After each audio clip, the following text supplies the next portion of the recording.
Vana tatenda mavetera toona kuti vaya vachiinsauta vakomana vana Blessed Geza azvipere mushe yesterday aiwa kukwanyasikuonekwa kunzi heroes ekakunga kuri kubattleground sana pena mashoko atoona kuti panguva ino hazina kumira zvakanaka ndotibawo subscribe like turn the bell icon tichiona maevents akaitika vanhu makaona nezuro maupdates panga pasocial media muchiona vana tatenda mavetera saka muri kuona zvinhu zveburitso pakozwa vachiti unstoppable team youth women for ed a group led by Chikomba West MP ICT Minister Honorable Mavetera stole the show today with a brand new song insulting war veteran comrade Blessed Geza, who publicly came out gun blazing, denouncing corruption and demanding the resignation of President ED.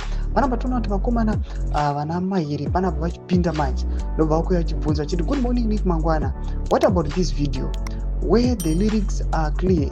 Why is half the crowd singing 2030 Baba while the other half is singing Siana Naye Mkanya? What are they fighting about? Whose side are you on?